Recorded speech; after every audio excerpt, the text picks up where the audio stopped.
வணக்கம் TNPSC dreamers. இன்றைக்கி நம்ம பொது தமிழ் ப்ரீவியஸ் இயர் கொஷின் பேப்பர்லேருந்து 10 கேள்வி பதில் 10 நிமிஷத்தில் பக்காவாக பார்க்க போகிறோம். வாங்க பார்க்கலாம். நம்ம இன்றைக்கி 2012 குரூப் 2 பொது தமிழ் கேள்வித்தாளிலிருந்து கடைசி 10 91லேருந்து 100 வரைக்கும் பார்க்க போகிறோம். ஏற்கனவே 90 கேள்விகள் பார்த்தாச்சு. பார்க்காதவங்க நம்மளுடைய பிளேலிஸ்ட் பார்த்துட்டு வந்துடுங்க. ஓகேங்களா? இப்போ கேள்விக்கு போகலாங்களா? பெயர் சொல்லின் வகையறிதல் முக்கண்ணன் அப்படின்னு சொல்லியிருக்காங்க. சொல்லிட்டு ஃபஸ்ட்டு முக்கண்ணன் அப்படின்ட்டு யாரை நம்ம சொல்வோம்? சிவபெருமான சொல்லக்கூடியது தான் பார்த்திங்கன்னா முக்கண்ணன் அப்படின்னு சொல்லுவோம். இதில் 3 கண்கள் உடையதுனால பார்த்திங்கன்னா அவர் முக்கண்ணன் அப்படின்னு சொல்கிறோம். சிவபெருமானை மட்டுமே இதை நம்ம சொல்கிறதுனால அதை இடுகுறி பெயராகவும் சொல்கிறோம். அதனால தான் இது காரண இடுகுறி பெயர். இப்போ வெறும் இடுகுறி பெயர் அப்படின்னு நம்ம பார்க்குறப்ப நம் முன்னோர்கள் எந்த ஒரு காரணமும் கருதாமல் வச்சது தான் இடுகுறி பெயர்னு சொல்லுவோம். காரணம் கருதி வச்சதை காரண பெயர் அப்படின்னு சொல்லுவோம். இப்போது 3 கண்கள் உடைய காரணத்தால் சிவபெருமானுக்கு அவங்க முக்கண்ணன்னு பேர் வச்சுருக்காங்க. அதனால் இதில் காரணமும் இருக்குது. சிவபெருமானை மட்டுமே சொல்கிறதுனால இடுகுறி பெயர்னு சொல்கிறாங்க. அப்போ இது காரண இடுகுறி பெயர். அடுத்த கேள்வி போகலாங்களா? ஒருமை பன்மை பிழைகளற்ற வாக்கியத்தை கண்டறிக. ஓகேங்களா? நீ சிறந்தவன் அல்ல, நீ சிறந்தவன் அன்று, நீ சிறந்தவன் அல்லை, நீ சிறந்தவன் இல்லை. இதில் பார்த்திங்கன்னா எல்லாமே கரெக்டுன்ற மாதிரி இருக்கும். ஆனால் இதில் கரெக்டான ஆன்சர் என்னென்னா நீ சிறந்தவன் அல்லை அப்படின்றது தான் இதில் கரெக்டான ஆன்சர். இப்போது நம்ம இந்த அன்று அப்படின்றது எதுக்கு பயன்படுத்துவோம் அப்படின்னு பார்த்திங்கன்னா ஒன்றன் பால். இப்போ ஒரு விஷயம், இப்போ இது அது கிளி அன்று, அது பூ அன்று அப்படின்ட்டு ஒருமை. ஓகேங்களா? ஒன்றன் பாலில் ஒருமையை சொல்கிறது தான். ஓகேங்களா? அன்று அப்படின்னு பயன்படுத்துவோம்.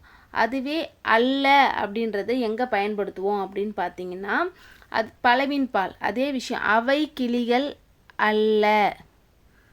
ஓகேங்களா? ப்ளூரலில் பயன்படுத்துவோம்.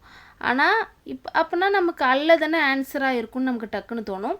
இது நார்மலான ஒரு விஷயத்தை அந்த நவுன் இருக்கு இல்லையா, கிளி அப்படின்னு ஒரு விஷயத்தை குறித்து வந்துச்சுன்னா தான், அவன் அப்படின்ற மாதிரி வந்துச்சுன்னா தான் அல்ல அன்று நம்ம யூஸ் பண்ணுறோம். நமக்கு நீன்னு கொடுத்தாங்கன்னா நமக்கு எதிரில் இருக்கிற முன்னிலை நம்ம 3 இது பார்த்துருப்போம். தன்மை, முன்னிலை, படற்கை அப்படின்ட்டு. முன்னிலைனா நமக்கு எதிரில் இருக்கிறவங்கள சொல்லுவோம். நீ அவன் இல்லை, நீ அது, நீ அப்படின்ட்டு நம்ம சொல்கிறோம் இல்லையா. நீ, நீங்கள் அப்படின்னு வர்றது தான் முன்னிலைன்னு சொல்கிறோம். அப்படி அது ஒருமையில் வந்துச்சுன்னா, முன்னிலையில் ஒருமையில் வந்துச்சுன்னா அல்லை அப்படின்னு பயன்படுத்தணும். ஓகேங்களா? அப்போ ஆன்சர் நீ சிறந்தவன் அல்லை. அடுத்த கேள்வி போகலாங்களா? பெயர் சொல்லின் வகையறிதல் கழல் பணிந்தான்.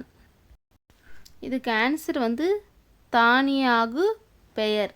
என்னன்னா இப்போ இந்த கழல் அப்படின்றது நமக்கு காலில் அணியக்கூடிய அணிகலன். ஓகேங்களா? காலில் விழுந்து பணிந்தான் அப்படின்றத அந்த காலுக்கு பதில் ஒரு அணிகலனுக்கு ஆகி வருது. ஓகேங்களா? கால்ன்றதை தான் ஒரு அணிகலனுக்கு அது ஆகி வர்றதுனால அதை பார்த்திங்கன்னா அதை தானியாகு பெயர் அப்படின்ட்டு நம்ம சொல்கிறோம். அடுத்த கேள்வி போகலாங்களா? இதுவே நம்ம சொல்லுவோம் இல்லையா, இப்போ தமிழ்நாடு வென்றது அப்படின்னு ஒரு இடத்துக்கு ஆகி வருது. அப்போ அது இடவாகு பெயர் அப்படின்னு சொல்லுவோம். இப்போ மல்லிகை சூடினால் அப்படின்றது, மல்லிகைன்றது ஒரு பொருளாகு பெயர் அப்படின்னு நம்ம சொல்லுவோம். ஓகேங்களா?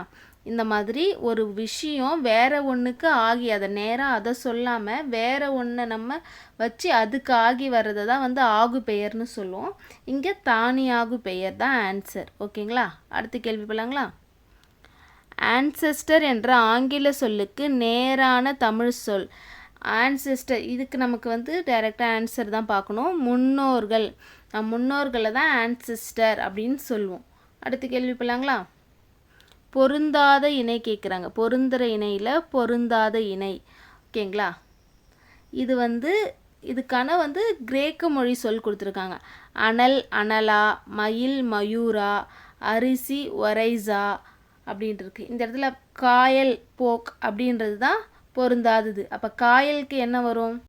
இதில் எல்லாமே கிரேக்கம்னு சொல்ல முடியாது. இது வந்து நம்ம கிரேக்கம் சொல்லலாம். இதெல்லாம் வந்து சமஸ்கிருதம். இப்படி வேறு ஒரு மொழி கலந்துருக்கு. இப்போ காயல் அப்படின்றதுக்கு சமஸ்கிருதத்தில் சொல்லணும்னா மத்சய அப்படின்னு சொல்லுவோம். ஓகேங்களா? சமஸ்கிருதத்தில் மத்சய அப்படின்னு சொல்லுவோம். அப்போ இது ஒன்று தான் தவறானது. அடுத்தது போகலாங்களா?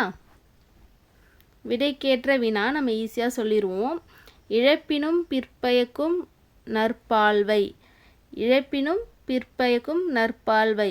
இழந்தாலும் பிற்பயக்கிறது எது? நற்பாவை, பால்வை, நற்பால்வை.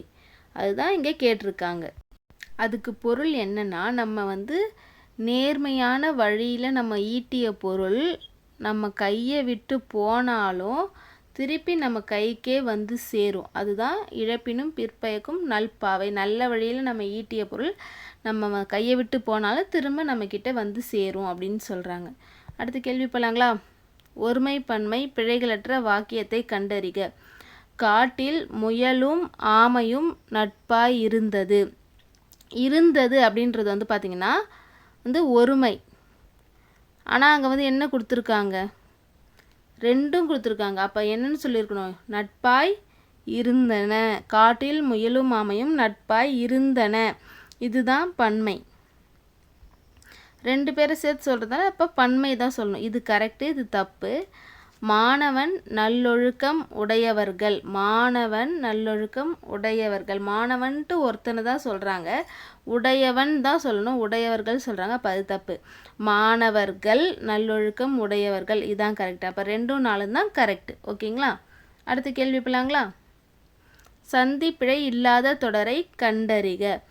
தமிழ் துறை பணியை விரும்பி கேட்டு ஏற்றவர் பரிதிமாற் கலைஞர். சென்னை கிறிஸ்துவ கல்லூரி. இந்த இடத்துல பாருங்கள், கிறிஸ்தவ கல்லூரி இளங்கலை பயின்றவர், கல்லூரியில் இளங்கலை பயின்றவர் பரிதிமாற் கலைஞர்.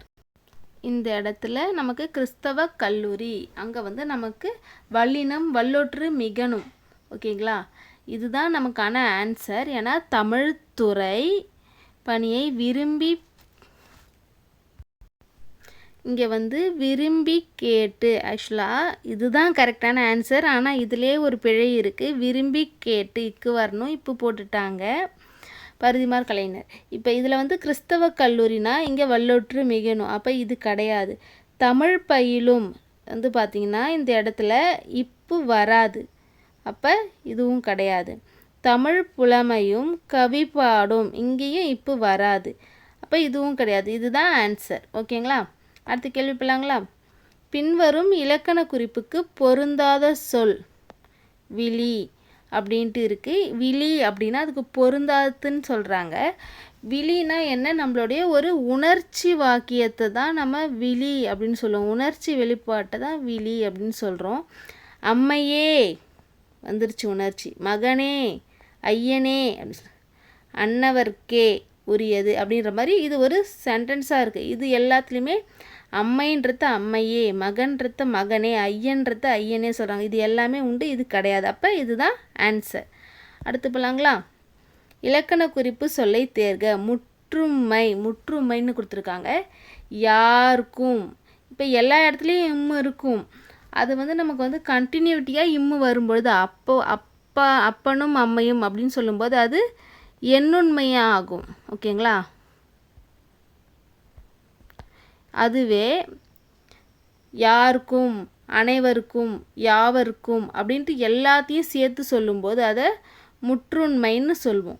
ஓகேங்களா? இதுவே அம்மா அப்பா தாய் தந்தை இந்த மாதிரி வந்துச்சுன்னா உம்மை தொகை சொல்லுவோம். ஓகேங்களா? ஏன்னா மறைந்து வந்திருக்கு அதனால். அடுத்த கேள்வி போகலாங்களா? இன்னைய 10 கேள்வியும் முடிஞ்சிருச்சு. 2012 குரூப் 2 பொதுத்தமிழ் கேள்வித்தாளும் முடிஞ்சிருச்சு. நாளைக்கு நம்ம புது கேள்வித்தாளில் மீட் பண்ணலாம். சரிங்களா? அதுவரை உங்களிடமிருந்து விடைபெறுகிறேன். நன்றி, வணக்கம்.